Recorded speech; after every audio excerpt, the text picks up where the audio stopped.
کیا آپ جانتے ہیں جس نبی کو ان کے اپنے بھائیوں نے کنویں میں پھینک دیا تھا وہی نبی بعد میں مصر کے بادشاہ بن گئے۔ یہ کہانی ہے صبر کی، یہ کہانی ہے حضرت یوسف علیہ السلام کی۔ حضرت یوسف علیہ السلام بہت خوبصورت تھے۔ ان کے والد حضرت یعقوب علیہ السلام ان سے بہت محبت کرتے تھے۔ بھائیوں کو جلن ہو گئی۔ انہوں نے سوچا یوسف کو راستے سے ہٹا دیتے ہیں، اور ایک دن انہوں نے یوسف علیہ السلام کو کنویں میں پھینک دیا۔ سوچئے، ایک چھوٹا بچہ، اندھیرا کنواں اور اپنے ہی بھائی، لیکن یوسف علیہ السلام نے صبر کیا، اللہ سے شکایت نہیں کی۔ ایک خلیفہ آیا، انہوں نے یوسف علیہ السلام کو کنویں سے نکالا اور مصر میں غلام کے طور پہ بیچ دیا۔ وہاں عزیز مصر کے گھر میں رہے۔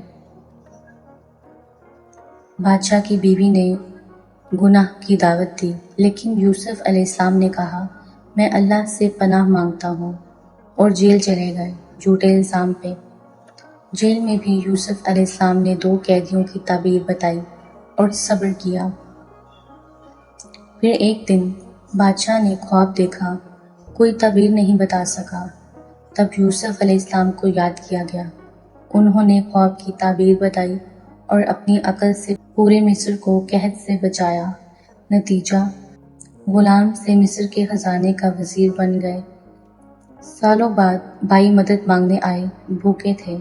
یوسف علیہ السلام پہچان گئے، چاہتے تو بدلہ لے سکتے تھے، لیکن کہا، آج تم پہ کوئی الزام نہیں، اللہ تمہیں معاف کرے۔ یہ ہے اصل صبر، یہ ہے اصل معافی۔ حضرت یوسف علیہ السلام کی کہانی ہمیں 3 باتیں سکھاتی ہے۔ صبر کرو، اللہ بہترین پلان رکھتا ہے۔ مشکل کے بعد آسانی ضرور آتی ہے۔ معاف کرنا دل کو سکون دیتا ہے۔ اللہ ہم سب کو یوسف علیہ السلام جیسا صبر عطا کرے، آمین۔ اگر کہانی اچھی لگی تو لائک کریں اور چینل کو سبسکرائب کریں۔ اگلے ویڈیو میں حضرت موسیٰ علیہ السلام کی کہانی ہے۔